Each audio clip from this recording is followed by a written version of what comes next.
Hi, everyone. Welcome to the Not So Hard R movie review. That's right. This month, we got a request from one of our. Well, now we're down to two. We were up to three patrons. Now we're down to two. Ray and Russell. So, yes, this was Russell's pick. You asked for it, Russell. Yes, the Trial of the Incredible Hulk, the TV movie from 1989, with myself. She who has rage issues, Miss Little Hellfire. Old lady Little Hellfire. And he, like the Hulk, likes to be topless, Charlie Esser. Charlie, the Professor Esser, here to break your will. Hey guys, oh man, this is another classic Bill Bixby joint. When Banner is held as a witness to a violent crime linked to the Kingpin, the fugitive is helped by lawyer Matt Murdock, who is also the superhero Daredevil. Our director this week is Bill Bixby himself, and Gerald DiPego is our writer. Aside from that, it's all just actors. Yeah, it originally aired, I believe it was NBC, wasn't it? May 7th, 1989. I remember watching this. I even recorded it on my VHS. And you do have to watch the other one, right? The Incredible Hulk Returns. Yeah, that's the first one. And there's an interesting dichotomy between the two. So in the first one, and this is where I get into my larger 70s Hulkiverse idea here, is in the first one when we have Incredible Hulk Returns and we see someone else dealing with the gigantic muscular alter ego that he can't control between Thor and Don Blake. And in this one, it's a little more subtle. It's the person who has been damaged by radiation. Mm-hmm. But what has that radiation unlocked in him? And I think we get a slightly deeper take on it here. And I think it also sets up the next episode, the Death of the Incredible Hulk with the spoileriest title. A TV movie trilogy. They just don't do it like that anymore. Because at the end, doesn't he say something about going to Portland, and isn't that where exactly he goes the next one? Yeah. Well, it's interesting because if you look at the three, you have pilots. They were backdoor pilots. So the third one is much less of one. That was supposed to be the Black Widow pilot, arguably, because the Russian spy was supposed to be Natasha Romanoff, but then they sort of like pushed that down and pushed that back because I guess they decided they didn't really want to try and build a more expensive universe. And then weren't they planning on bringing like the Hulk back even after that movie, like resurrecting them somehow? But then like Bill Bixby got sick or something, so they were. Yeah, Bill Bixby eventually passed away, unfortunately. Yeah. It happens, and it's one of those problems when you have an iconic actor who is so linked to a character, and there's this question. Could we come back without that iconic actor? That's the very real question we're all asking ourselves right now with Chadwick Boseman, obviously. Mm-hmm. But, it's Bill Bixby was central to this. And of course, he became much more and more involved in it as it went on, to the point where you kind of have to ask, well, is it worth it to do another Hulk, Lou Ferrigno Hulk without Bill Bixby when we could just do another Hulk? Because, of course, by that point, things had definitely changed a bit in technology and what they wanted to do. Not enough, Mr. Hangley, but it had changed. But like I knew the first one and this one were supposed to be like backdoor pilots, but were they saving stuff for like in case this did go to series? Because it's like Matt Murdock Daredevil is like defender of the city. They never call out what city it is because they filmed this in Canada. Yeah, Canada. As all good shows are filmed, Canada. I know, but it's like they don't call it if it's New York. Or I know they say some of those other mob bosses were coming from what, L.A., Detroit, and Chicago, wasn't it? But yeah, something. Yeah, well, from across the nation. Yeah, I'm just wondering if they were going to ever name what city this was if had it gotten a series, and two. I mean, he was in a black costume in this. Would we have gotten a red costume? Were they saving, like, if we got a series, episode 1 would have been him getting a red suit? Yellow suit, buddy. Yeah. I mean, possible. That's obviously what they did when they went to the new Daredevil on Netflix, where they start him off in that basic black. Yeah. And then somehow he gets the colorful costume. Yeah. He feels the colors, Charlie. Don't run away from it. Well, no, I'm not saying he doesn't feel the colors. But no, I was just wondering. But, at the same time, there is an advantage to black. Oh, yeah. Well, it's stealth, obviously. But yeah, I remember this movie, just like with the John Wesley ship Flash, this like got me into Daredevil. I watched this. I'm like, oh, let me check out this Daredevil comic. And yeah, and it's weird to us at this point because I'm not sure, because I think this was actually written during like one of Daredevil's reboot periods, where it was kind of just Daredevil on his own.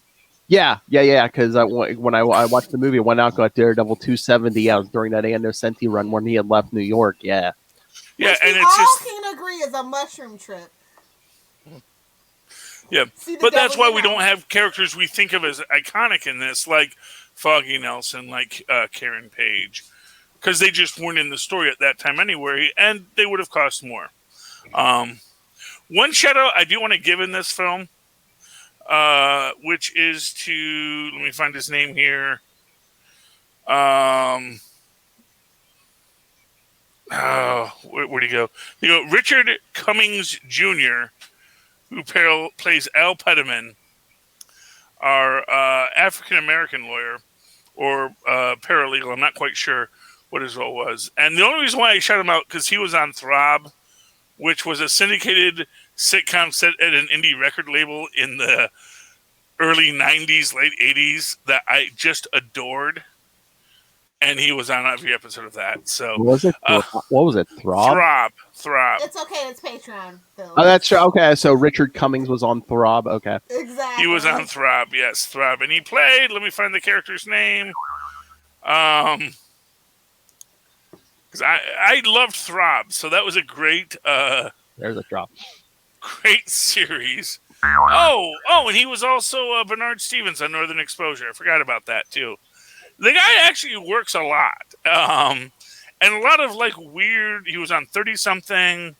He was Bernard Stevens on Northern Exposure. He was Mark Harriton on 30 something, a show I didn't watch. And on Throb, he was Phil Gaines. And Throb was like I said, it was an interesting show. I'm trying to remember who like the star. Who was it? Jane Leaves was on it. Of course, everyone remembers her. Wow, was Jane Leaves like the biggest? Paul Walker was on it. Kip Lennon. I felt like there was someone that was like a named person on it because Jane Leaves wasn't a star until Frasier, but this was her start. Meredith Burrell, Diana Cadova, Jonathan Prince. But we also got as our kingpin John Rhys Davies. Yes, John Rhys Davies, who is, I want to say, such a perfect stoned Kingpin. Like if Kingpin was just always stoned out of his mind.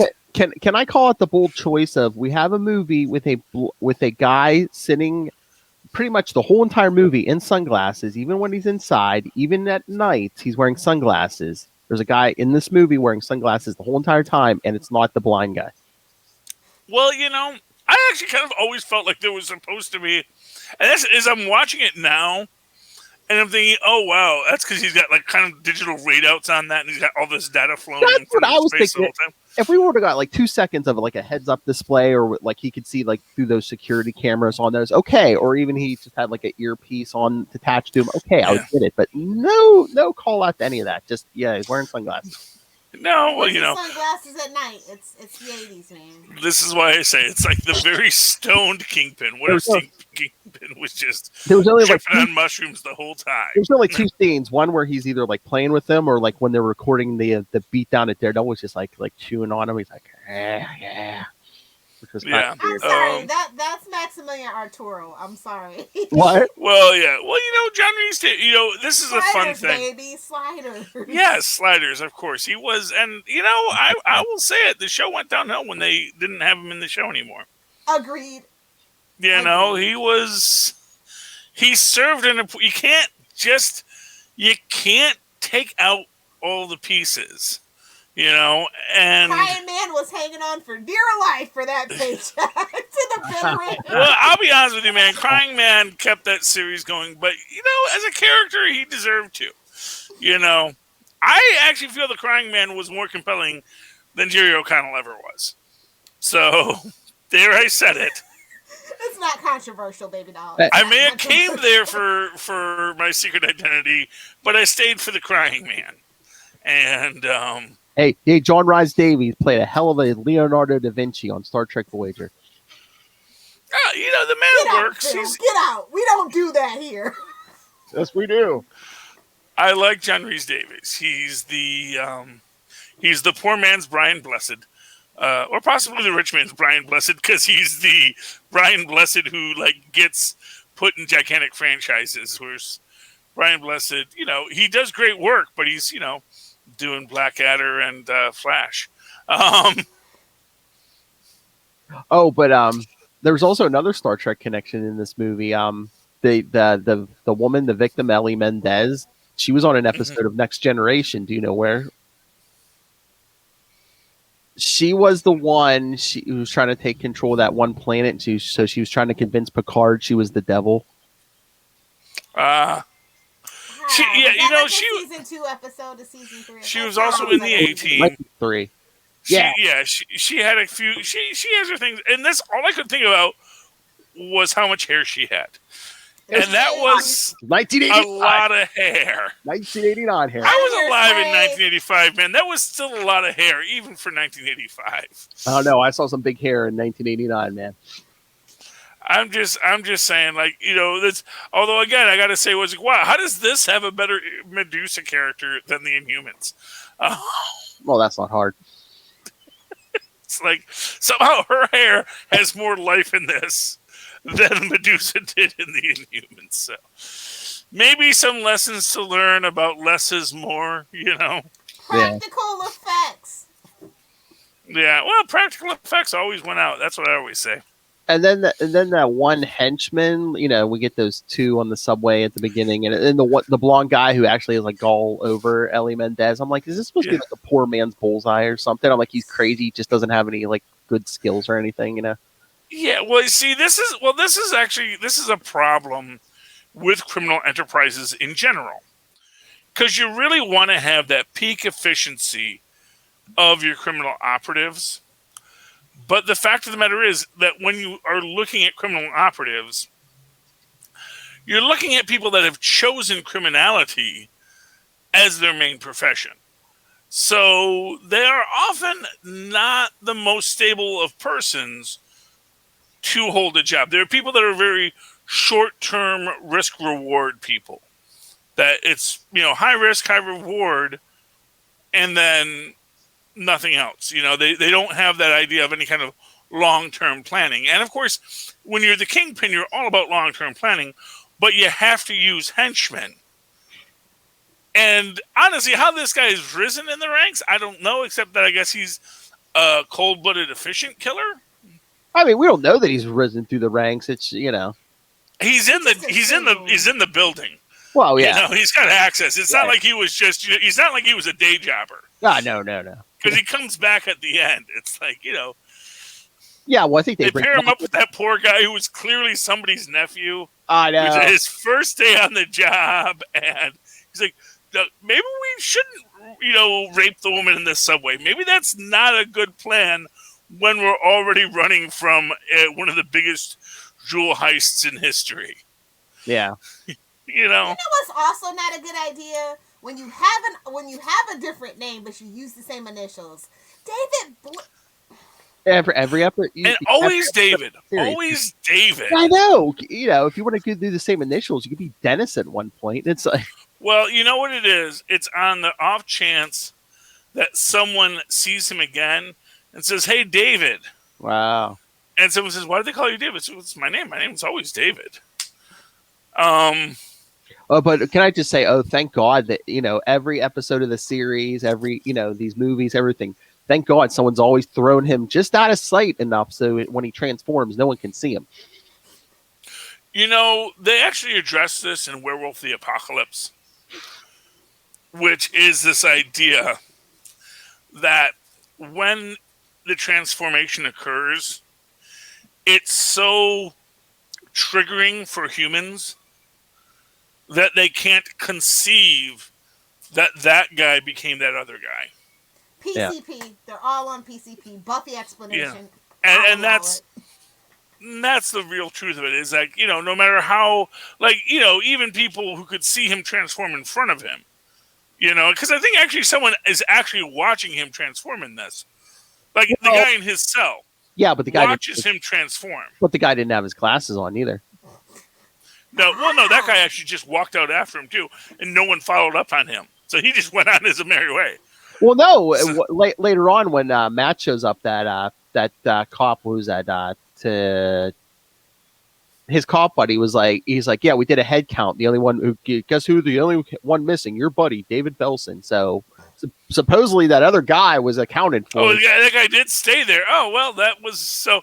And again, he's not talking because who would believe your business. When you're living in the big city, he may be willing to stab a guy in prison when he has no other alibi and clearly in a position to just be horribly incriminated by the effect of driving an iron spike through his chest from the bottom bunk. But he's not gonna snitch on nobody. These beds are horrible. These prison beds, it's just pieces of metal come flying off them. Yeah. Well, I mean, if he's on the Kingpin's payroll, I don't know. Mm-hmm. I guess he assumed the Kingpin was going to protect them. One assumes. That's always that question: is how far does that protection go when you're working for the Kingpin and you're doing a very unsubtle murder? That's the thing. It's like but you need these and what it was a wacky attempted murder because that gets Belson out or that gets David Belson out of the cell, and you see that, oops, my bad, didn't murder you the way I wanted. All right, and I know this was 1989, and I know it's a cliche, but I just got shades of Batman 66 vibes when Matt's like, he has a telephone in his home, an untraceable phone that the police can, one police officer can call him on, when he's needed. Batman 66 was very successful, fellas. Oh yeah, I don't know what you're hating on. I'm just saying it just seems like they were ripping that off. But again, it was 1989. No. We had a Batman movie out too, so. And and to be fair, the private line. Mm-hmm. I mean, that's an idea that exists. I mean, we talk about the private line to Russia all the time at this point. Well, that's what I said. So really, at this point in history, the idea of that secret private line that goes direct to someone, an untraceable cellular line, I believe he said. Well, yeah, well, that's because I just think the call is coming from inside the house. Get out! Yeah. Honestly, you should. And I love how they're like, we got to get back out on the streets. Ellie Mendez could be dead at any moment, but we're hit. But hey, meanwhile, we'll sit here and trade origins and stuff. Well, you gotta. Although also interesting in this, I think this predates the existence of Stick. No. No, Stick came in before this? Stick was at least the early 80s, yeah. Yeah, no, okay.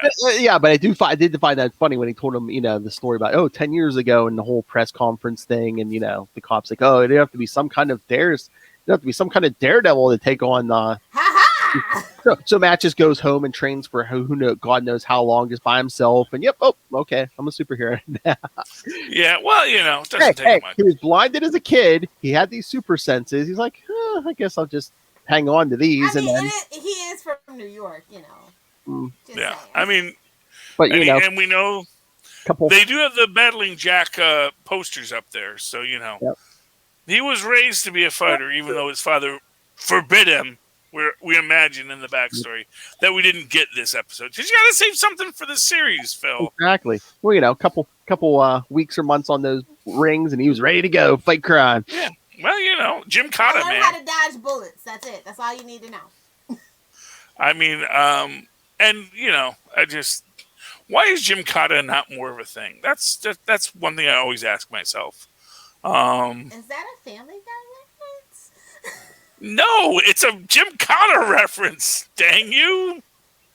The greatest martial arts film of the late 80s. I only know that reference because of Family Guy. Yeah. Oh, you know what else? You know what else gave me Batman 66 vibes? Giant spiders from Mars. The movie the movie studio. They're like, oh yeah, web. Yeah, that was weird. Honestly, what that gave me is Mysterio vibes. Mm.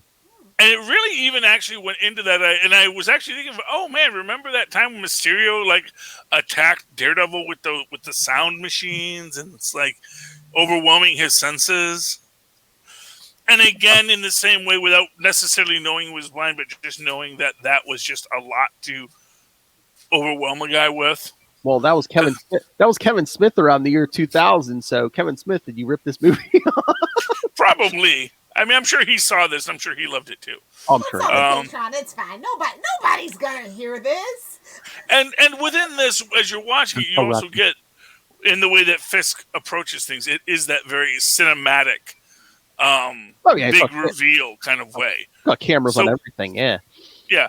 So you kind of do get that Mysterio vibe to him as well, which goes to that, always having his eyes hidden because, it's all an illusion. Oh, he's trying to project to others his power, even when he has his abject failure to kill Daredevil when the Hulk saves him.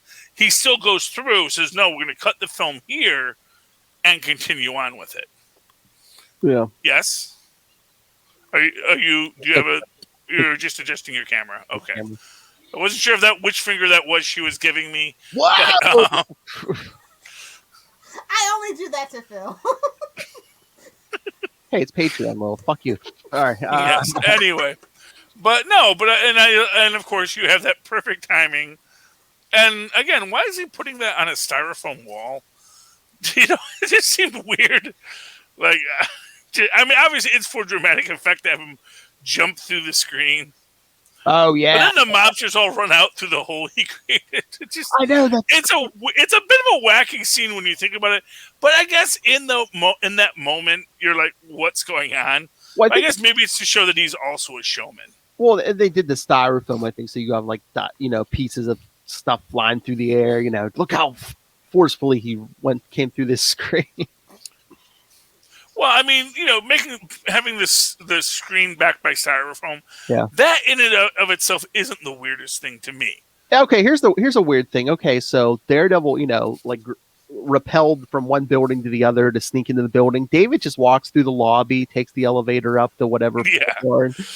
I'm like, there's even guards you could see guards in the lobby. This is pre 9/11, Phil. Security was a much more cordial thing pre 9/11.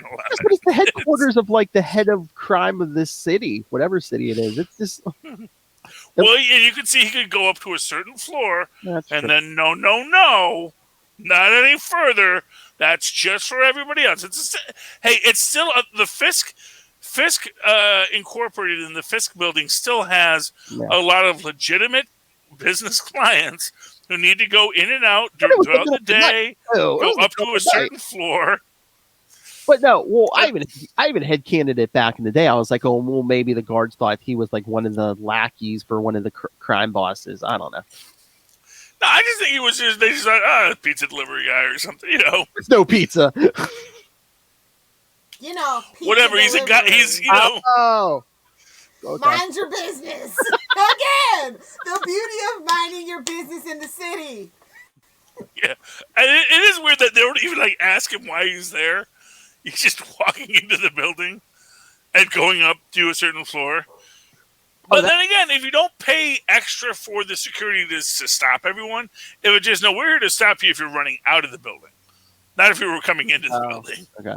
You pay for what you get. But no, now that you Well, mentioned, really. now that Will mentioned it, I mean, it's like, yeah, Fisk gave all those crime bosses, the diamonds he stole in, like, in those glasses. I would have, I'm surprised one of them wasn't like, oh, wait, we're not getting food? It's like, okay, diamonds are nice, but we're not getting food. Cheapskate. Exactly. You stole these. You even paid for these diamonds. You stole them.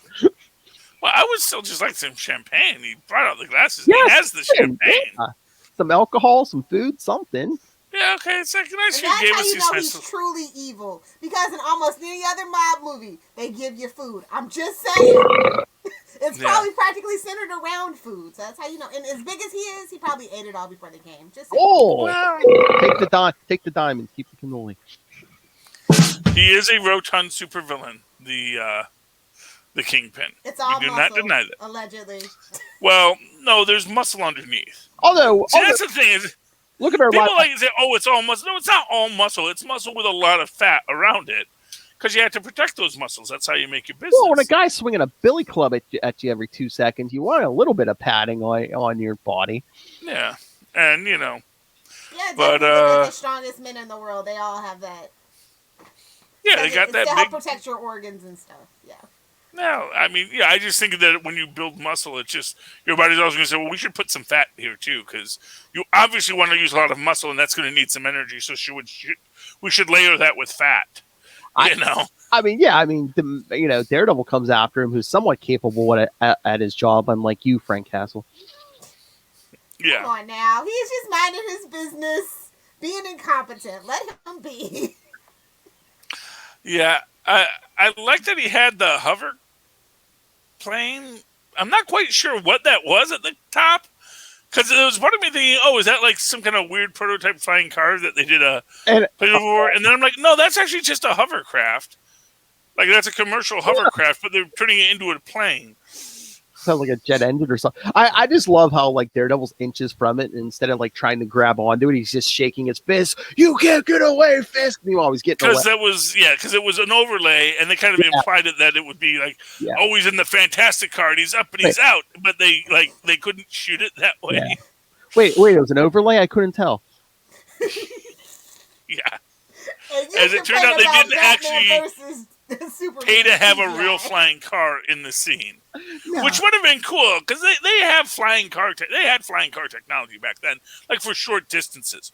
So you could have had like a thing that like took off, and you could see the blowback against Daredevil, so that you'd actually get that sense of feeling.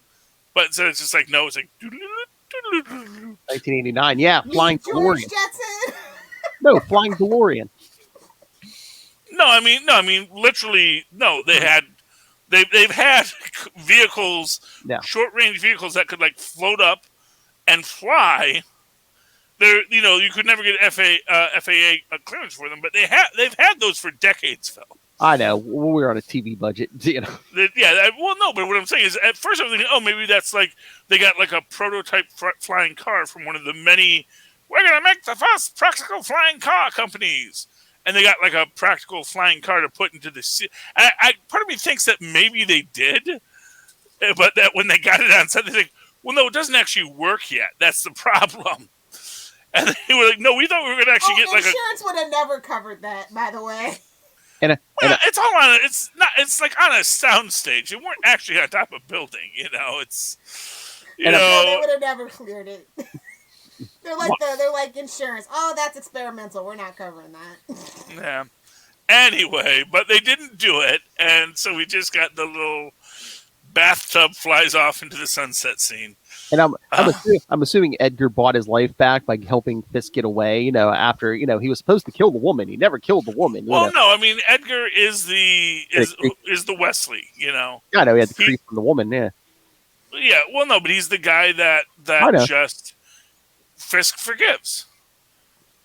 Fisk has to have one person that he trusts even when he shouldn't.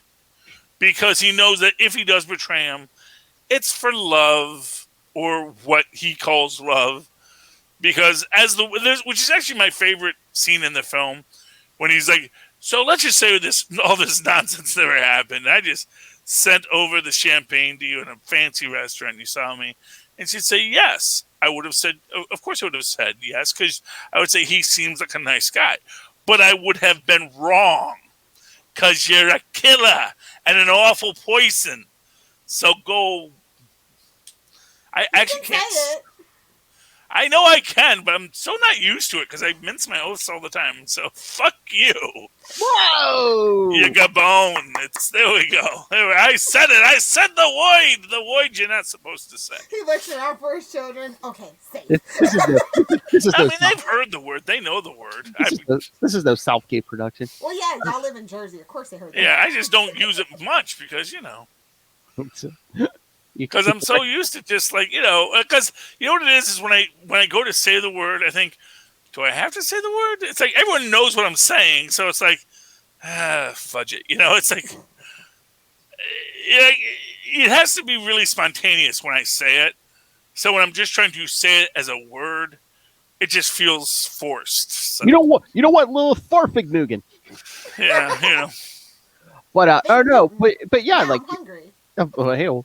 But yeah, no, Fisk was all being voyeur. Yeah, when Edgar's doing that scene with like, oh, if I set you over champagne in the bar, Kingpin's watching on the monitors like, yes, do it. Yeah, he likes to watch. Clearly, no kink shaming.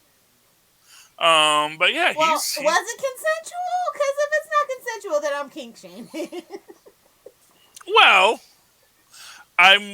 so let me put it this way: Edgar knew. We're working on California laws. As long as one party knows, we're good. Okay. What I will say is, Ms. Mendez, nothing was consensual about any of this, so we can all agree that aspect of the story, definitely we can shame the hell out of that. But dead women can't sue, Charlie. Anyway.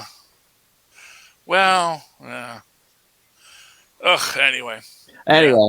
But okay, Daredevil. I mean, how skilled was Daredevil? He almost couldn't take out one nurse. Well, it's fine. I guess. Hey, look, even T'Challa got punched in the face by that guy who worked for Ronin.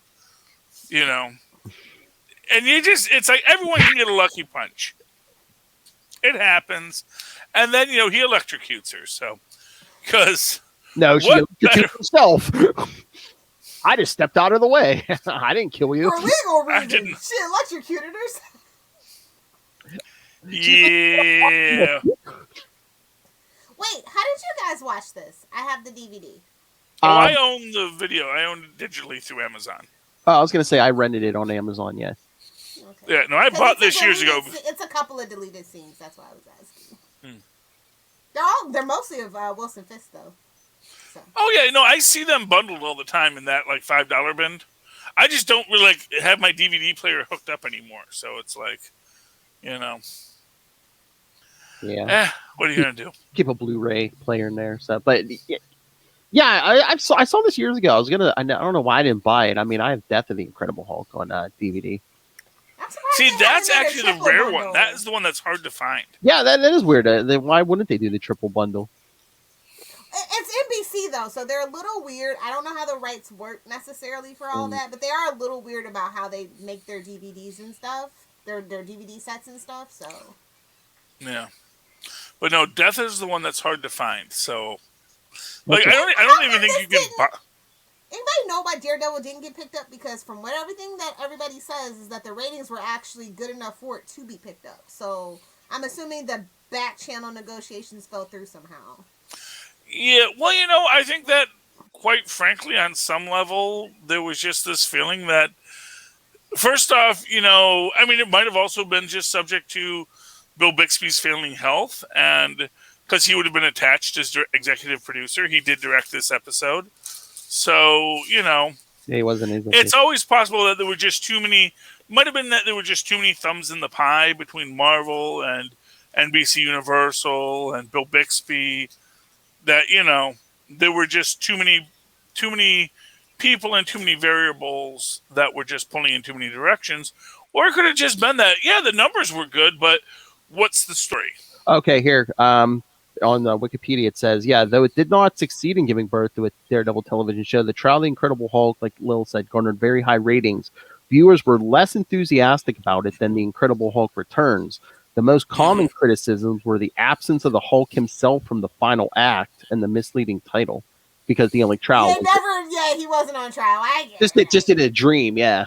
Yeah. Although that's Stan Lee's first cameo. True. And when me and Tris were watching, he only has 37. Like, really, he only has 37 cameo credits. That seems like kind of a lot. There must be only counting live action cameos. Yeah, and probably don't count when he's a credited character as Stan Lee. So, like, for example, Stan Lee doesn't cameo in Mallrats. Stan Lee is a character in Mallrats. Stan Lee doesn't cameo in Teen Titans Go to the Movies. He's a character in Teen Titans Go to the Movies. Okay. That makes sense. You know, so when he has multiple lines of dialogue, when he's integral to the plot. So, like, for example, at the end of, what was it, the Spider-Man cartoon where Spider-Man goes into, I think it was the 90s one, goes into our universe and meets Stan Lee, then he's actually just playing Stan Lee as the character and the actor. Oh, I got one for you, Charlie Esser. Stan Lee was not the first Marvel cameo, though. Someone made a cameo in the 1979 Incredible Hulk episode No Escape. Do you know who that was? I probably should, but I don't off the top of my head. No. It was. Lilith, any guess? I don't think it was Jack Kirby. It was Jack Kirby. It was Jack Kirby. Oh! I didn't think it was Jack Kirby, but there we go. It's a little too obvious. If it's not Stan Lee, obviously it's Kirby, right? It says he wasn't credited, so. But were they ever he wasn't credited? Back then? Like, honestly. Oh, yeah, none. Oh, you know what? I think I remember that, too, because I remember thinking, was that Jack Kirby? But, you know. Yeah, the episode No Escape, so. Okay, well, there we go. So he was in, man, that sucks to not credit him in the episode, though. Jack Kirby, poor guy, can't get no credit. He gets no respect. No respect. Really, he is. Although he's got fingers, so you know. He is comic books. Rodney Dangerfield, except without Rodney Dangerfield's success. So that's like the saddest part. Is like Rodney Dangerfield died a millionaire, and it's like, although I'm sure Jack Kirby provided for his family very well. None of them seem to have gone wanting. And his family always says that he always provided for his family very well. You know, so.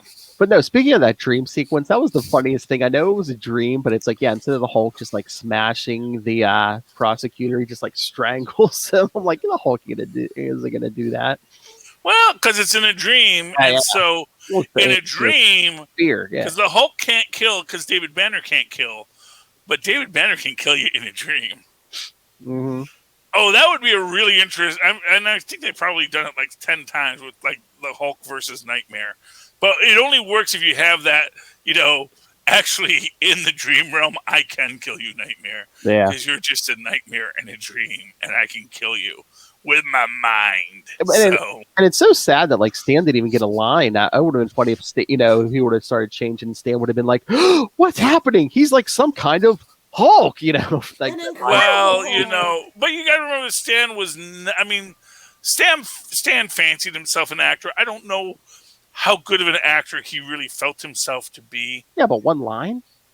Yeah, but you know. He usually doesn't get lines. Change the rate of pay or something. Oh, maybe. Yeah. Well, no, I mean, usually he doesn't get lines when he cameos. Like, for example, like it's usually just in his contract that he'll be a hot dog vendor, which is why most of his cameos is as a hot dog vendor, which is what he is in X-Men. Mm-hmm. When the senator comes out of the beach, he's a hot dog vendor on the beach. Yep. Yeah. But, yeah, so, I mean, it's good as far as 80s film, TV movies. TV movies go. TV, I yeah. mean, the action was, and that's the thing is like you can't compare it to Netflix Daredevil action, No. but you could probably compare it to like Knight Rider comparable or, yeah. like A-Team action, which was a lot more aggressive at the time. Like when Mr. T got into a fight, you really felt the fight with Mr. T, but it's a different style of fight. It's not like power brawling. It's more of that, karate stuff. And I thought for that quality of it, it was good. But I just felt like sometimes they made it more problematic than they needed to. Like they could have had narrower hallways, so that's why they can't all swarm him. Oh yeah, those are some wide hallways. Yeah, those are wide hallways for fighting, and then you don't utilize it for the fight. And it's like, well, I know you're probably doing this so that you can get the better camera angles, but it's not like it's even a real hallway. We're shooting from above, and we're doing this all very. The Netflix Daredevil show saw they were like, we're gonna fix this. This is our inspiration. But those it was fancy offices. Every door was like an automatic sliding door, almost. Yeah, I think this would have really been better had they had more Daredevil lore in it. I think if they made us more concerned about who Daredevil was, that would have helped it out a lot. I just wonder. I really feel we got lore for Thor and Blake in the first one. And then you fold into that the lore of McGee and Banner. It actually really sets itself up for a very good spinoff to happen. That's when I kind of felt like it almost felt like, oh, well, we've already accomplished it. We've killed the great villain. What's the next story? Well, were they doing the tease with this? So it's like, hey, you want to know more about Daredevil? Teasing so people would be like, I want a series. I want a series. Yeah. So Yeah, but then you have to deliver something else. That's always the problem. It's like it kind of felt like they held too much back. They could have either dazzled us with the fight or given us a lot of mysterious backstory.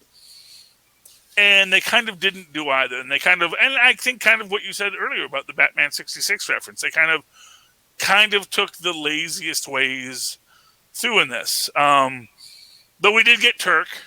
I was going to say we got Daredevil, Kingpin, and we got Turk. Because it's just not Daredevil without Turk. Although again, it almost just emphasizes how much better Netflix Turk is compared to the Turk we get in this version. Well, yeah, I mean, and two in this movie, I mean, you people who complain about gender swapping and other stuff, I mean, Turk is African American in the comics, just like he was in Netflix, right? But here we get some like messy white guy. Yeah, I assume he was supposed to be actually Turkish. I don't know. I'm guessing. Or I just figured it was somebody's cousin or something who needed to like work or something. I do have a question. Yes. What's the deal with the Hulk rights? Like, I know we're doing She-Hulk on Disney, and that at one time was a part of Universal's package deal with the Hulk stuff, but they decided to split it. Like, what's going on? Well, actually, so Universal's deals are, I think, only for movies at this point. And actually, I think Marvel may have all of the rights to the Hulk at this point. They just don't want to make a Hulk movie. I think they've just said, you know what? We just don't think the Hulk warrants standalone movies. He's a good character. I do know they got Namor back, and I think that's the deal that they did get the Hulk back with. So I'm just waiting on my Namor stuff, actually. Yeah, I mean, well, Namor, they're saying is in Black Panther 2, Electric Boogaloo. I mean, if they want to do a Hulk movie, treat it like Captain America. Have somebody else in the movie with him at all time. Either Black, like I mean that's Black Widow or Bucky. But at Phase 4 now, it's just a little too late, which I feel like is why they decided to do She-Hulk. Like, I'm super excited about She-Hulk, but I'm bummed about how everything turned out with the Hulk, especially once we figured out who our Hulk was gonna be. Or make him gray. Make him gray. Well, I mean, that's the interesting Make him thing. And immortal. well, Send him to here's what I'll tell you: Vegas. you could have a whole thing where you're kind of set up now to maybe start with She-Hulk, and then because if Ruffalo's in it and he's the weakened Hulk, and maybe the weakened Hulk keeps on reverting back to his Banner form because Banner isn't hurt, and then you get into that whole mental break, and eventually it does lead to an explosion, and then we get our Joe Fix-It Hulk out in Vegas when he's hiding. He's on the run because he's Joe. Okay, I got. Because Mark Ruffalo would love to play Joe. I will say that right now. He's never said he wants to play Joe Fix-It, but I guarantee you, Mark Ruffalo would love to do an all CGI Joe Fix-It, where he is just walking around being a gangster and just being the worst Hulk ever, or the best Hulk ever, depending on how you define your Hulks. Just the most morally ambiguous gray Hulk. And I think Mark Ruffalo would chew the scenery out of that all day long. And Disney, you want to have a Joe Fix-It in Vegas story. Mark Ruffalo be there for it, and you're going to have to play Gangster's Paradise while he's walking down the street. No, maybe they could play something other than that. First of all. Oh, there you go. Because that's the kind of guy he is. Okay, let's get Sinatra. that straight. Nice. Yeah, I mean, that's what I was going to say. You're not going to want to just... This isn't Suicide Squad. Exactly. You don't want to just... the nose garbage here. Yeah, you want the music to always be something that is... And I forget the word. I know that Lilith knows it, but I forgot what it was already. But, where it's just... It's part of the character, not to inform the audience. Like, this is the music the character feels is in this scene. Is it exogenic or something like that? Something like that. It's something like that. I've had I don't know. Drinks. Don't ask me. I'm not a smart man, Lilith. You know that. So, but I know that there's fancy words that the fancy people use. I just know that it's when the music is for the audience, or the music is for the character, and the character is for the audience. Okay, Incredible Hulk TV expert. Can you tell me why McGee wasn't in the last two movies? Because I was like, did the actor pass away? But no, he didn't pass away. It's saying here till 2005. I actually think he might have had some illnesses. Maybe. I think he actually, you have two qualities. One is, I actually do think he passed away. Well, 2005 it said he passed away. So. Yeah, but I do think that I think he was like struggling with illness for a while. And I think also there's just the reality that McGee isn't central to the Hulk story. No, but just like at the end of the death of the Incredible Hulk, I was just waiting for him to come running up on that, airfield and be like, "Oh, Banner, it's you're alive," Yeah, but the reality is it's just not. It's just not necessary. And let's face it, the Hulk didn't make a lot of appearances in this movie. Yeah, and really, it's like he could have stuck in that city. I don't think anyone would have cared. It was such a weird small town anyway. Well, again, the only real public... Well, I was going to say this, in the subway was the only real public appearance. But again, he did break out of the prison. Mm-hmm. That's weird. We didn't even see the Hulk during the prison break. We just heard, the roar and then, the big hole in the wall. Budget, baby, budget. I guess, yeah. Because it's like... Yeah, and, I think that there was an aspect of this where Lou was getting tired of getting painted up. So I think there's, a lot of factors in this. You'll notice that when they do the shoe expansion, you don't see the foot; you just see the shoe expanding. Okay, I guess that's right. I mean, with the dream sequence, that would have been 4 times. They would have probably had to paint Lou up. Okay.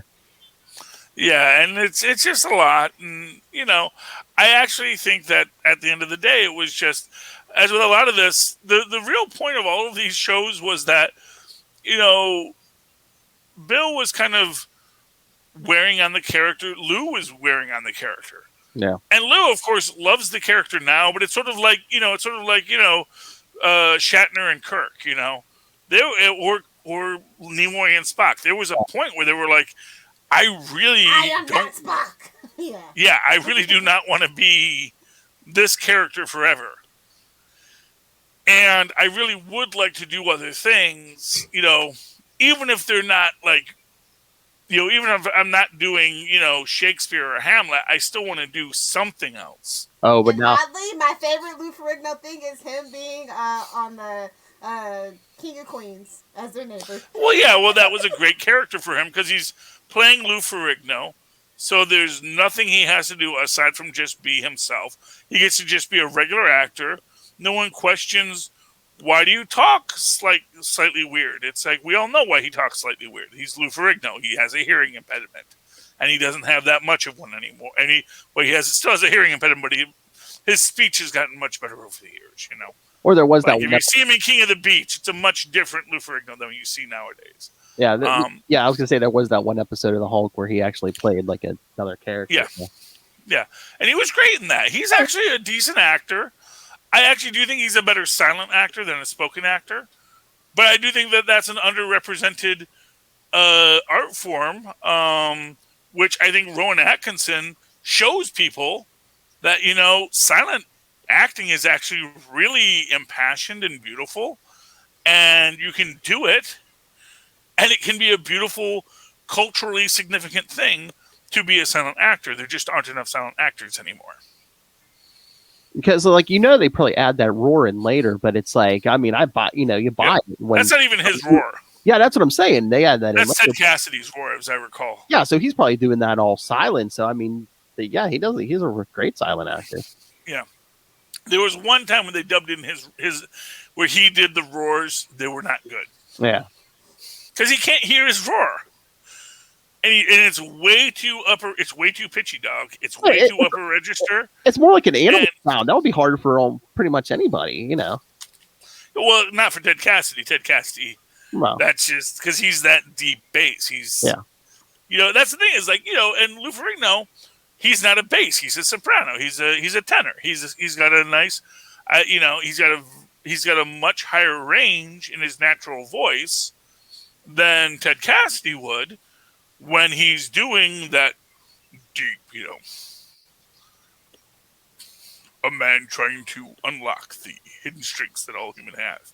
Which you'll notice in this one, this is also one that starts off with David Banner doing the narration, giving his backstory for the first time. Yeah. Because I don't think they do that in Incredible Hulk Returns. So it's a slightly different take too. Because again, I think this is Bill Bixby becoming more central to the production of everything and sort of guiding where it's going to go. Which again is why I think the third one stopped being a backdoor pilot and became we're just killing the franchise now. Because Bill Bixby was tired of it. Yeah. And I think Bill Bixby was like, I want to do this because I want the paycheck and I know the fans really want it, but I would rather set up another franchise to go off from me. Yeah, and by the third one, it was like, we tried this twice and we're just going to call it a day. Incredible Hulk ended in 1982, right? And here it is, 1989, and then the next movie as well. That's just a really kind of... I mean, at least it started in 79. Or 78, they actually started. Yeah, but the last one was in 82, yeah. Yeah, and then it took 3 years to get to... Well, no, wasn't the Incredible Hulk Returns 87 or... Here, let me look that up. I thought it was 87 or something. So, I mean... Yeah, it took a while for it to all come back. Gap. So it's just and you're still trying to make TV was a different beast back then. Well, yeah, because you just kept on rerunning stuff. And again, that was the thing is Lou Ferrigno and Bill Bixby were making money off of the Incredible Hulk without doing work for years because of the way the contracts were written at the time. Oh, Incredible Hulk Returns was 1988. Yeah. Yeah, I knew this wasn't that long ago. Because I remember this came up, because I remember talking with my friend, Matt Muniga, at the time, who was my other Marvel nerd friend. He's like, okay, Thor fighting Hulk, I get. Thor, Hulk fighting Daredevil, that's just like Batman v the Hulk again. And it's just like, they can do it, but I'm just not buying it, Mm. But yeah, Eh, no, they pumped these out because Return of the Incredible Hulk was May 1988, and then this one was May 89, so 1 year later, and then Death of the Incredible Hulk was February 1990. So it wasn't even a year between Trial of the Incredible Hulk and Death of the Incredible Hulk. yeah. So, I mean, but I do think that maybe Bill Bixby was, and I do think that Bill Bixby died not too long after Death of the Incredible Hulk. I do think he died sometime in the 90s. So, that's the thing. It's like, people, and because even before you die, you start to slow down a lot, Oh, yeah, he passed away in 1993. Mm-hmm. So 3 years after that movie, yeah.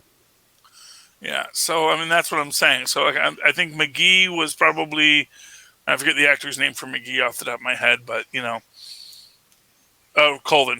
I think Colvin was probably slowing down by the time that this film came out, and then by Death of the Incredible Hulk, I don't even know if he was in it. But, and of course, for what it's worth, media had changed a lot by then, and, that idea of the dogged newspaper reporter was maybe less of a believable thought by then. It was still a thing, but, maybe less of a thing. Cable news was taking over by then. Oh, yeah. So then McGee would have had to have had a late night show. Oh, no. The McGee Files. Was he gonna be like Larry, which would have been a hit. Is he going to be like Larry King? No. It could have been something, man. Morton Downey Jr. I have often said the idea of Jack McGee as just a connective tissue of the Marvel Universe would have been great. And you sort of get that, I actually think, with the original Marvel series, with the one reporter who's taking the pictures, the guy with the eye patch eventually who, I forget his name, but yeah. And just that idea of the guy who's just following all of the heroes around. Although in that world, heroes are, of course, public, but, the idea of the investigative reporter looking for these unknown creatures who have come into our existence. Are they threats or are they menaces? I think that's a great field to mine that it shocks me that no one has ever mined it. I don't know. But then again, NBC Universal may own all rights to Jack McGee. That's why they did Tina McGee in the... Gotcha. Which is why... Jackie. Marvel introduced a character named Jackie McGee. Yeah, it was Jackie, yeah. I'm thinking of the Flash. Yeah. Jack. Yes, Jack. And she's a black woman, so how could that possibly be Jack? Hey, we know who her mother is. I'm just saying. But the idea is, just to establish something different. So now there is a Marvel character that they own whose name is Jackie McGee, who is a Marvel investigative reporter that they could possibly create a McGee Files around. But at this point, it only works if you're doing it retroactively to the person trying to uncover the secrets. So it's like if you did a McGee's File Marvel comic that's set in that 80s universe and he's tracking down 80s versions of these hidden superheroes that exist hidden by S.H.I.E.L.D. and the efforts to keep superhumanity under wraps so that people don't panic. That's an interesting story, but not the story we got, sadly. All right. Okay, call me uncultured swine, but I like this one better than the first one. Do you like this one better than The Incredible Hulk Returns? Yes. Okay, I mean, I'm not going to argue. At all. So it's probably that whole thing, and I love Daredevil, so that might just be a little bit of shaded perspective, but... Well, that was going to be my thing. I was going to say we should wrap it up, but I was going to ask for letter grades on this thing, so... Yeah. Well, I will say this. I will... And just to give a comparison, I will say that Banner's connection to Daredevil is better and stronger than Banner's connection to Thor and Don Blake. because you do have that shared radiation exposure, life changes forever kind of thing. And you almost get a feeling in this that it almost feels like Banner's like, you know what, maybe I can use the Hulk for good. Like almost like what if I just was always angry? What if I could really point the Hulk in a direction, which is of course what we eventually gets to. But I mean, I give this. I mean, I'm not gonna lie and say it was the best film I ever saw. But I'll say this: for its time, I certainly loved it. I was certainly excited by it. And of course, back in those days, you just had to watch a show, and then that was it. You didn't get to go back and rewatch it and critique it. So if you missed it, then you missed it. Didn't have VCRs? I said I recorded mine on my VCR. Yeah. Oh yes. Well, some of us were poor, and Oh well, I guess. VCRs were always a difficult thing. I probably did have it recorded at some point because by that time we probably did have a VCR. But also then it would have required me to go up and set the VCR, check the TV guide on paper, say, okay, it starts this, make sure that people don't remember how difficult VCRs were to program back in the day. Especially depending on the VCR you had. Especially if you were recording off channel that you were watching, which is always the very complex thing because then you have to run it through the system, and then you had to select the channel to go to. There was a whole process to it. It was not like that's why you buy the one that's built into the TV. Then it breaks. That was not a thing we had back then. Then it breaks and it's useless. No, the TV still works. Yeah, no, but I'm saying, yeah, I mean, TVs and VCRs were, and even then, you couldn't record on a channel you weren't watching. So that was the thing. If you wanted to record on a channel you weren't actively watching, it was actually a process. So. You needed a separate VHS. It had to be outside of the TV, Lovar. No, you just because you could. They didn't have that problem. I recorded MTV all the time. Well, yes, in the 90s there were no problems. This came out in the 80s, Lilith. Yes, I know. If you lived in the glorious 90s when all the world was sunshine and lollipops and chocolate bars and water just flowed from your tap and didn't have lead in it. And kids, we didn't have all the superhero content you have now, man. 1989, I was just rewatching this and my VHS of Batman. Once that movie came out on VHS, I was just watching that over and over. There was one summer I watched it every day. I could almost recite that. You ever wondered, why did people watch the Super Friends? Because that's all we had, kids. That's all we had. You kids today, you don't know the struggle. You don't know what it was like. Try me, Lil. 4 stories straight down. There wasn't no blood in the body. No shit. It was all pavement. I tell you, I could almost recite that movie line for line and watch it. It's burned into his psyche. It explains. Why do you think I'm so messed up, man? Yeah, I want you to do that movie. What movie is that? Batman, the 1989 Batman movie. Oh, yeah. For 1989 television that I can remember and compare it to, I'm going to go ahead and give this a B-. That's what I was going to give it. I don't know. I thought the production value actually wasn't that bad. And I like the story. It felt like it flowed a lot better than the other 2 movies. I'm just going to be honest with you. I mean... I like this one out of the trilogy the most. I don't know if... I don't know if it's because, the acting was good. Yeah, some of the special effects were but the acting was late 80s, if you watched a lot of 80s reruns like I have, the production value is pretty dang good. I know. And like I said, the actors were great, and maybe, I don't know, maybe you like this one better than the first one, just this Daredevil, he's not completely comic book accurate, but he's closer than Thor was to comic book accurate. Yeah. They had chemistry. The 2 main actors had chemistry. Yeah. They really played off of each other, and I think that's what just sells everything. Yeah. I mean, I have to say that I don't think this rises to the level of production that the A-Team had. thought I'd. Hey, the A-Team had great production values.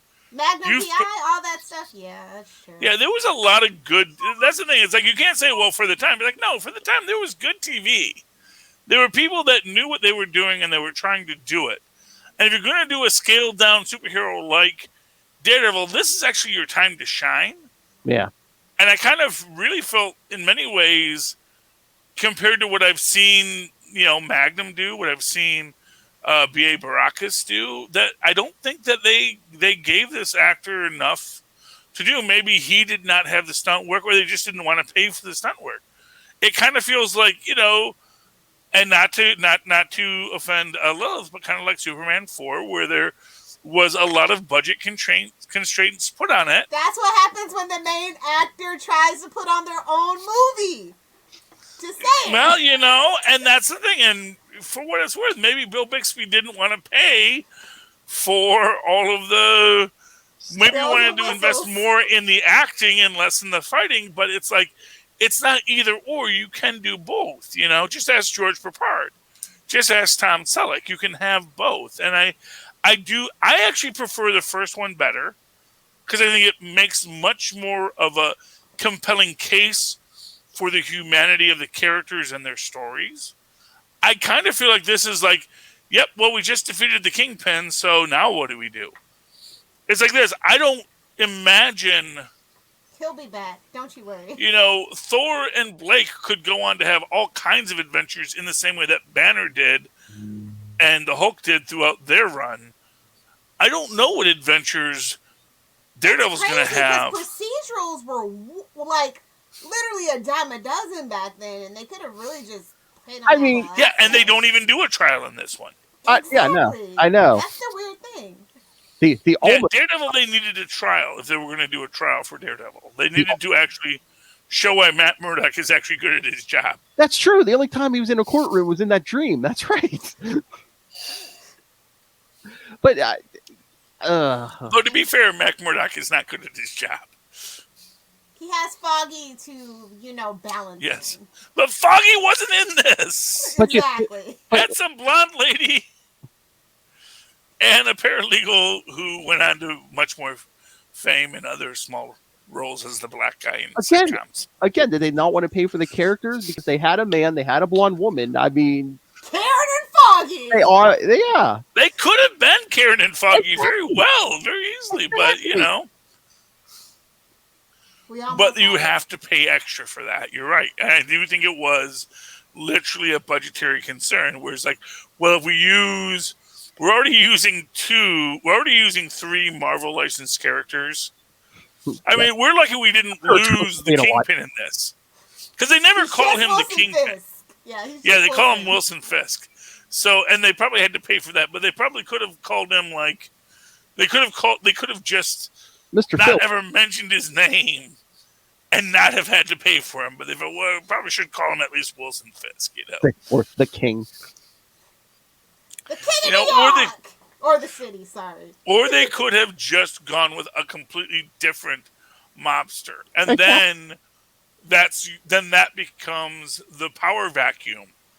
Becomes the arc for the Daredevil series. Yeah. Although I think you have him take out Silvermane, and then you get the series, because now that the old man's out of the picture, now the ensuing gang war is what Daredevil's going to be dealing with. 1989. I'm surprised it wasn't Hammerhead. I was waiting for that, but I knew they had the gathering of the mobsters. None of those guys look like anybody you would know. Oh no. No, they were all meant to be very generic mobsters. And very Goodfella-esque. Yeah. I love that guy. Hey, thanks, Fisk, with the diamonds. He just pours them in his pocket. Hey, thanks, Fisk. Pours them he's getting out of there with that. He ain't committed no crimes today. He's like, I don't know. I came to this place. A guy gave me a bunch of diamonds. What do you want from me? I didn't read no story about a big diamond heist. No. Even if he did, wow, I'm supposed to assume these are the same diamonds. What do I look like, a jeweler? Businessman. Exactly. Okay, I know we're going long, but like that jewelry store. So I'm assuming Fisk had someone on the inside, because how did he know which drawers to have them pull? Yeah, well, he obviously had people that knew. Yeah, he obviously. The point is, he did the research. That was just his way to say, these are the drawers you have to pull. And this is the way of showing he is a master criminal. He has planned it down to the iota, right down to having one of his crew members dress as a homeless lady and say, "Hey, everybody, look over there! Look at that smoking car! Look at that thing! Make the plan. Be prepared for the plan to go off the rails, and then throw away the plan." But again, he doesn't. But the plan worked perfectly until some idiot decided to celebrate with rape. Exactly. And it's like, at that point, it's like, what in the green goddess salad dressing are you thinking? Seriously. That this is the best action to take. I get, like, hey, let's go celebrate. I get that you are very rapey and we're probably going to go to a strip club later and you're probably going to do horrible, unspeakable things that we are not going to talk about later. I get that. But on the subway 5 minutes later... Do your hobbies off clock. Yeah, for real. But this is the thing. Like I said, you can't get professionals in the criminal organization. There's no such thing as a professional criminal. Because if you have chosen to be a criminal, you've already chosen that you don't want to be a professional. You know, that's the thing. It's like you can't be a professional criminal because if you were... Investment bankers would like to have a word with you, sir. No, see, those are professionals, but what they do is not criminal according to the law. That's the thing. If you want to do the work, you can steal as much money as you want. Nice and legal. I was going to say, and it's only criminal if you get caught, Lilith. Oh, true. Touche. Just as, but but that's the thing. But that's what Cobra Commander taught me. Is that most crimes occur on paper, but if your paper is correct, it wasn't a crime. Tells us to Destro because, of course, that's how America was founded. Yeah, well, exactly. That's why we got treaties with them Indians. Then new treaties when we wanted to break the old ones. You know, yeah, we wound up, you know, and it's a classic business move. You increase your available resources to squeeze out competition, and then continue to squeeze the competition until the competition can't squeeze back. It's evil and horrifying, and the original sin of this country and many others, to be fair. But this country in particular, because we're Americans here. But that is business, and it's perfectly legal. All right. But if you want to just go ride around and shoot people and be a gangsta, that's not legal. You have chosen a different path for short-term gain instead of long-term stability, like stealing a country blind. Tell him, Steve Dave. Thank you for coming to my TED Talk. All right, so yeah, let's get out of here. I was gonna say, should we even do plugs? It's like it's Russell and Ray. You know where to. You're on Patreon. Well, I mean, show notes. Check the show. Yeah, they know us, and I don't. And it's not like I'm actually going to be live tweeting any of the things I say I will be. But same, buddy, same. I mean, but I do like singing my jingle. I mean, at Nightwing PDP, at Lil Hellfire, at Charlie Esser, Seth. 2 E's in the middle. CHARLIESSER. Thank you. I like to do it. Oh, thank you, Maz. At least some of us have a sense of tradition. So the jingle and this movie. It's legally admissible evidence. Exactly. All right, so. Thank God. Okay, so. You're welcome, Russell. I hope you enjoyed this, Ray. My topless movie review. So yes, thank you to our patrons, Russell and Ray. Thank you for sending in the request. I don't know who requested that down there, but until next time. I need to get my tassel.